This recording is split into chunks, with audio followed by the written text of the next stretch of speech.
Empanadas de la Ribera cumplió 15 años. Empanadas de la Ribera, el gusto sano de la empanada horneada.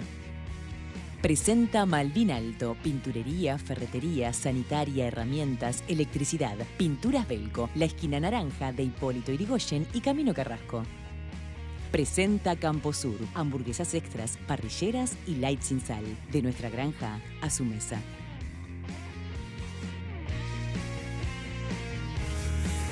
Llegó a Uruguay Pircastone, soluciones integrales a problemas de humedades y revestimientos, tanto para interiores como exteriores.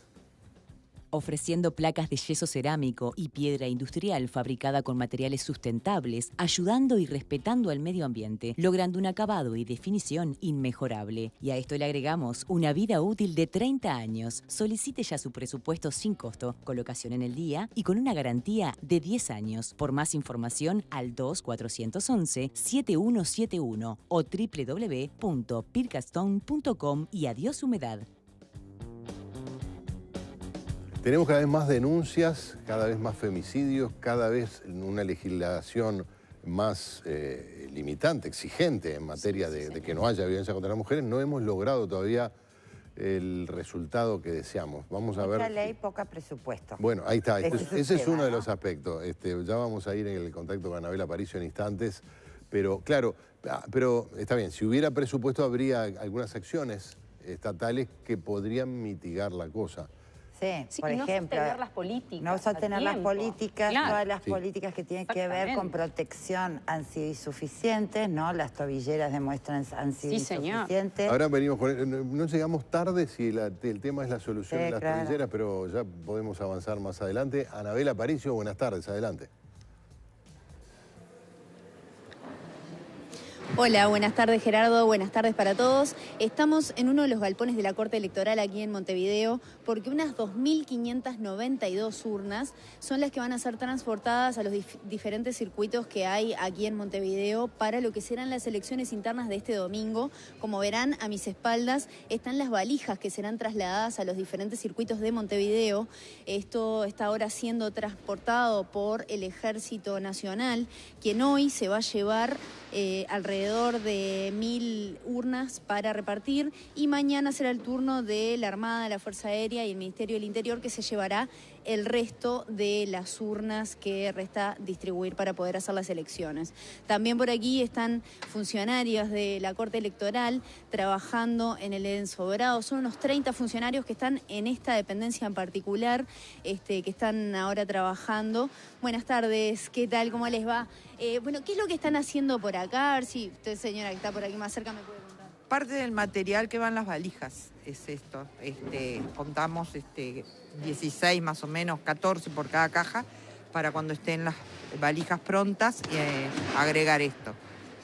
¿Qué tipo de material es? Son para que tengan en cada circuito para ensobrar la mesa, ¿no? Para ensobrar las actas y todo lo demás. Bien, bueno, muchas gracias. Bueno, y les seguimos mostrando porque aquí también están justamente lo que va dentro de las valijas. Les voy a mostrar por aquí, en las imágenes de Pablo Moreira, estas valijas están vacías, por eso están separadas de las que recién les mostrábamos. Y las cosas que contienen adentro son, primero la urna naranja, como todos conocemos, donde va el voto. Adentro también lleva la tablet del plan Ibirapitá, que con esto lo que se va a hacer es computar el voto, se incorpora junto con el formato papel, entonces lo que permite es que la Corte Electoral pueda tener más rápido los resultados y que podamos saber más rápido cuánta gente votó y se pueda tener quizás más temprano un resultado de lo que van a ser las votaciones y cuántos votos tiene cada partido. Después también lo que tenemos son algunos alargues, un adaptador por aquí, y estos son los padrones de votantes y no votantes. Es lo que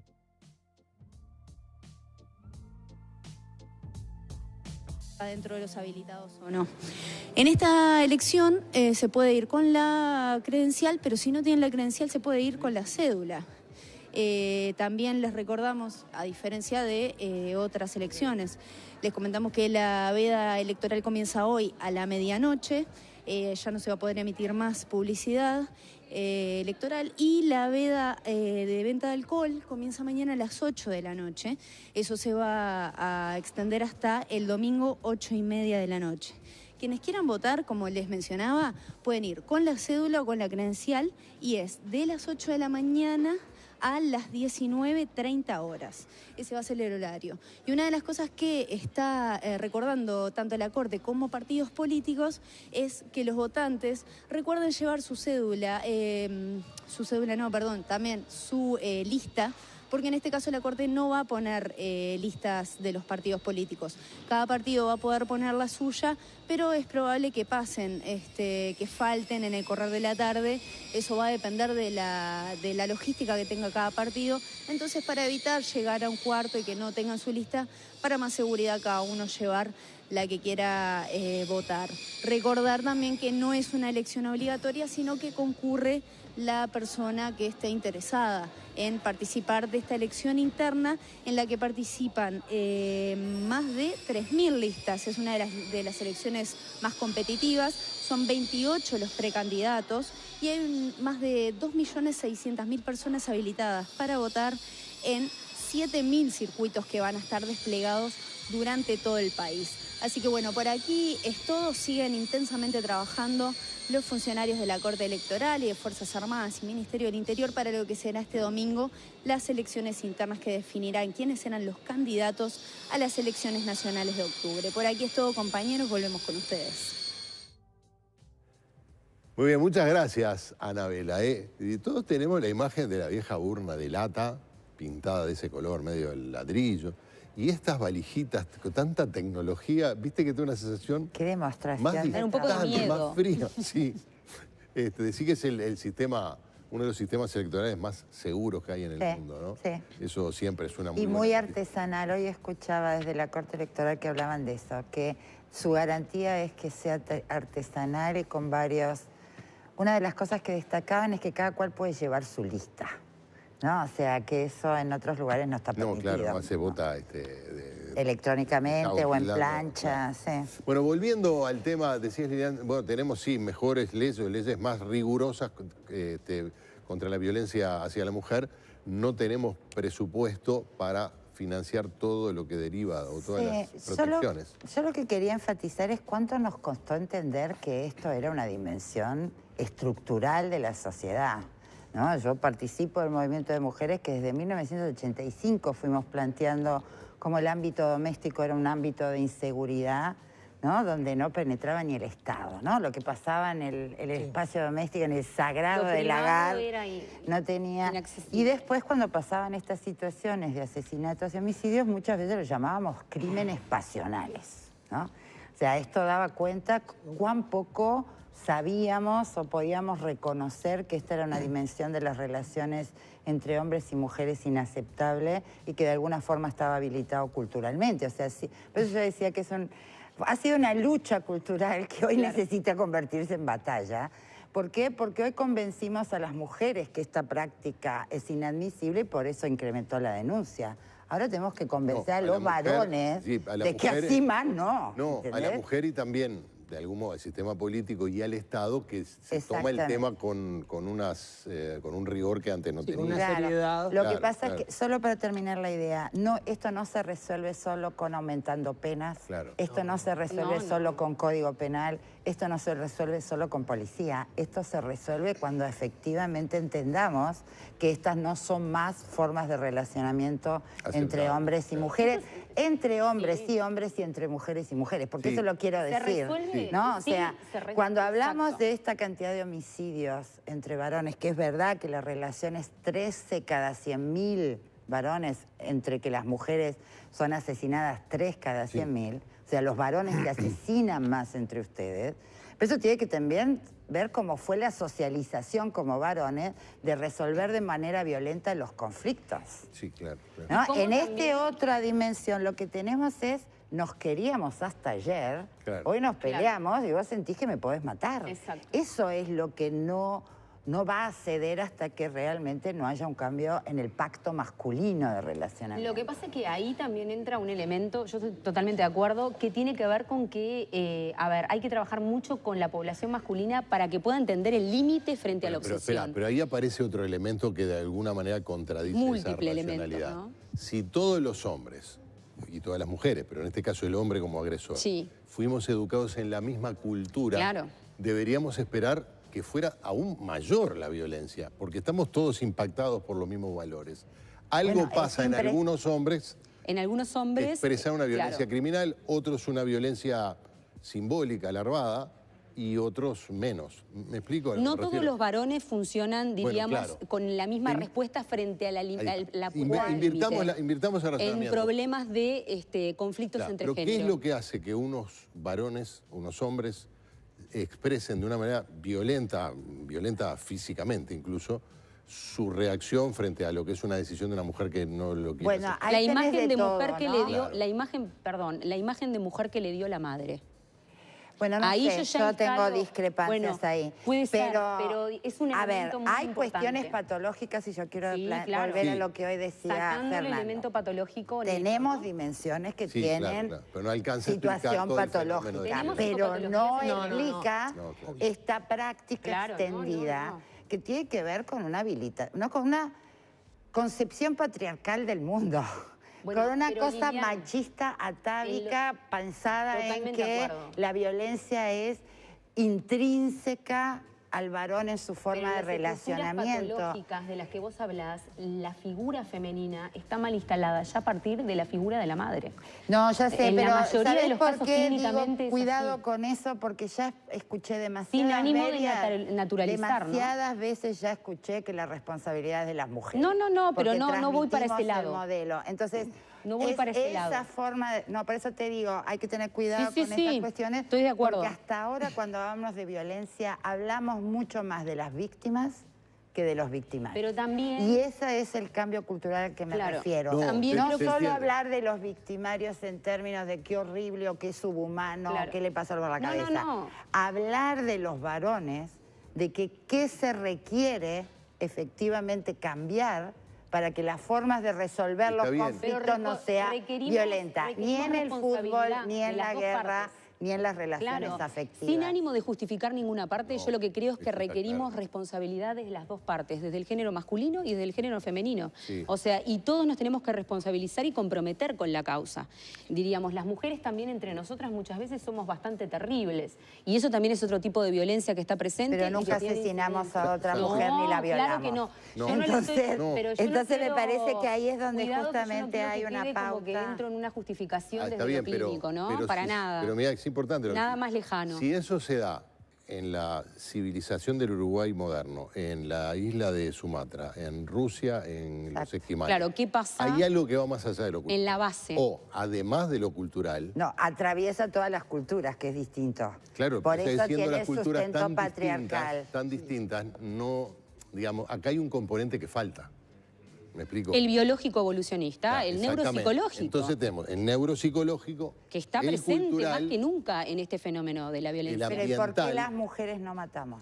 Porque tenemos un manejo también... No matan en la misma proporción. Exacto, pero no es la manera de reaccionar. Si vos ves esta dimensión de 600... La neurociencia tiene mucho para decir. Claro, pero si vos tenés 650.000 mujeres que pasaron por situaciones de violencia, ¿por qué no reaccionamos violentamente? ¿Por qué nuestra propuesta como movimiento feminista nunca fue tomar las armas? Pero a ver... Porque, ¿entendés? Pero la moderna neurociencia tiene una explicación muy plausible. Sí, las mujeres en realidad somos límite entre naturaleza y cultura, vieron que siempre es complicado. No, en este caso no. Perdón. En este caso son demostraciones de laboratorio, ¿no? Las mujeres somos un 80% más confiadas que los hombres. Y tiene que ver con algo que se llama la hormona de la oxitocina. Nosotras tenemos más capacidad para poder confiar en lo que se nos propone que el varón. Pero y eso tiene una explicación científica. De relaciones interpersonales afectivas superiores al varón. Es mucho más empática. Nosotros desarrollamos la empatía que enseñaron que los afectos es tu mundo. y las razones, el mundo de los varones, claro, también al sustrato biológico le estás poniendo un componente de socialización. Quitarle la justificación y quedarte con el sustrato biológico. Claro, exacto. El hombre tiene más predisposición biológica a la violencia que la mujer. La mujer tiene más predisposición sin ánimo de justificar nada. Claro, pero ¿desde cuándo sí, exacto. A mí una cosa que me preocupa, o sea, entiendo que todo este debate está buenísimo y que es apasionante, como estamos viendo en este momento. Sí. A mí, cuando decía que la batalla cultural hay que darle y que es importante, eso es una cosa que creo que ya nadie duda de que hay que avanzar en esa dirección. Bueno, algunos sectores... A mí sí, bueno, pero siempre habrá algún sector especialmente horroroso, ¿no? Pero digo, a lo que voy es, yo por un lado tiendo a desconfiar de las categorías, y esto es una cosa que tiene que ver con mi pasaje por la Facultad de Sociología, tiendo a desconfiar de las grandes categorías que ayudan a explicar todo. La bala de plata, ¿no? Pero además, no sé si naturalizan. Lo que digo es que las mujeres, terminando junio, ya va un número de mujeres que han sido asesinadas en este tipo de casos. Hay otras mujeres que van a ser asesinadas porque estadísticamente eso va a ocurrir. Más allá de intentar desentrañar cuáles serían esas categorías que hay atrás de todo eso y que son indispensables para poder tratar bien, hay unas mujeres que hay que hacer lo posible para tomar medidas e intentar defenderlas, protegerlas concretamente. Eso te decía, con la tobillera, está bárbaro, llegamos tarde. Obviamente que ya llegamos tarde. Igual las tobilleras no son tantas, 686 puestas el año pasado. Para que se instale una tobillera tiene que haber un agresor y una víctima y una intervención. Y además intervino ya el aparato represivo y el aparato judicial. Hay que trabajar desde muchísimo antes. En una de las crisis de seguridad de estos últimos años, yo no sé si fue cuando se presentó el plan 7 zonas del Ministerio del Interior, que fue un plan extraordinario que quedó ahí. Una de las medidas que se proponía era la educación en resolución no violenta, pacífica de los conflictos a nivel escolar. Parece a nivel escolar. Decir, con eso vas a terminar con todo. No, pero cambias las pautas. Y ya estás cortando también fenómenos como el abuso y el maltrato infantil desde ahí. Estás arrancando, haciendo una prevención muy temprana, que para mí es como... y después hay una parte de cosas en las cuales, que tiene que ver con lo que decía Lilian, de presupuesto. Hay cosas en las que, si vos querés... Estoy pensando en un caso que no tiene nada que ver. El problema de los hooligans en Inglaterra. En Inglaterra los hooligans acosaban a la gente en las canchas y hacían imposible, mataron gente, etc. ¿Cuál fue la solución que encontraron? Identificaron a cada uno de esos hooligans, les dieron la pulserita, pero además el tipo, 2 horas antes del partido que juega su cuadro, tiene que presentarse en comisaría y se queda en la comisaría viendo el partido en una televisión de la comisaría y no puede acercarse al estadio de ninguna manera. ¿Suena extremo? Sí, suena extremo. ¿Hay más hooligans en las canchas? No, no hay más hooligans en las canchas. Entonces, lo que estoy diciendo es, ahí se generó todo un dispositivo concreto y con recursos. Porque ese es el Porque tema. ahí es donde si vos pones...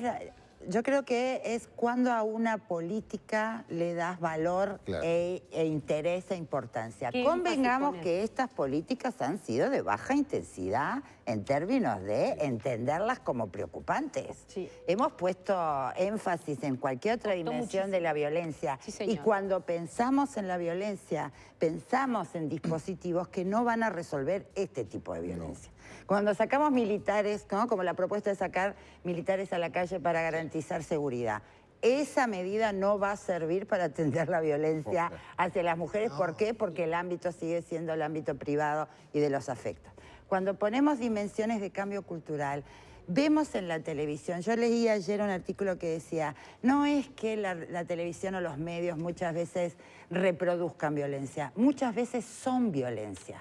¿Entendés? Porque cómo tratan a las mujeres, qué tipo de imágenes proyectan, qué formas de relacionamientos humanos utilizamos como ejemplos cotidianos, te vas a dar cuenta que ahí no hay modelos alternativos a las formas tradicionales de relacionamientos violentos. De interpretar la violencia socialmente. Y yo pongo un tema más sobre la mesa en este momento.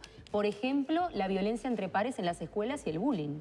Es el primer dispositivo a nivel psicológico donde en realidad la mayoría de los casos, uno ve muchísimo cuando trabaja en los ámbitos educativos, los niños se ponen muchas veces del lado del que ejerce la violencia sobre el más, diríamos, desprovisto, como para poder, el más débil, defenderse, que sobre el que tiene que ser defendido. Y ya ahí tenés un dispositivo, tenés un escenario, diríamos, original, donde en realidad ya te encontrás con el problema de cómo es interpretada la violencia a nivel social. Si empezamos a trabajar desde esos lugares a nivel preventivo y desde antes inclusive desde el punto de vista educativo, yo creo que hay muchísimas posibilidades de que podamos disminuir estos valores y prevenir a estas poblaciones femeninas potenciales víctimas. Bueno, ves, ¿no? Y esto guarda una... Sin lugar a dudas. Yo sé que nos vamos del tema, pero tú habías trazado y la relación con el golpe de Estado que había introducido Lilian. Cuando vos mitigás o reducís o combatís la justificación de la violencia para resolver conflictos entre seres humanos. Ya estamos equivocados. Claro, no digo, cuando vos lo combatís, hacés que sea menos probable que haya expresiones. Claro, es algo reprobable. En cualquier sentido, en nombre de cualquier causa, no es un tema ideológico, o en el fondo es un tema de... Pero sin embargo vos ves resistencias culturales, ¿no? Sí. Cuando se discute acoso sexual. Yo he escuchado una cantidad de gente como diciendo, pero ¿y cómo? ¿Se va a terminar el piropo?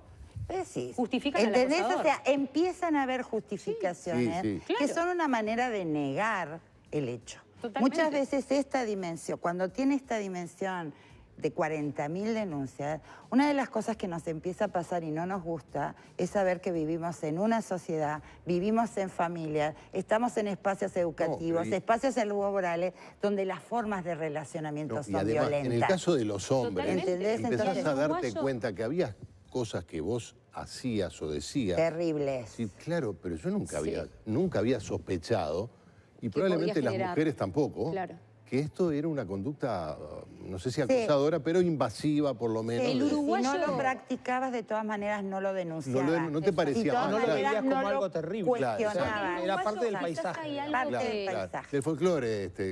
Hay algo que quizás nos molesta darnos cuenta, que es que el uruguayo en realidad tiende a ponerse más del lado del que oprime y del que muchas veces ejerce la violencia que del de la víctima. O sea, cuando nosotros trabajamos en estas temáticas nos encontramos eso, lo que plantea Lilian, ¿no? Una situación que es denunciada, se cuestiona muchísimo a la víctima realmente si corresponde o no la denuncia. Adriana, gracias por acompañarnos. Lilian, Fernando Santó, hablamos poco hoy, ¿viste? Bueno, era evidente. Era claro. No, pero tienen que hablar más. Tienen que hablar más entre pares. Ese es el cambio, ese es el CRI. Gracias por Gracias a ustedes. Vamos a la pausa, viene Carolina Cosa.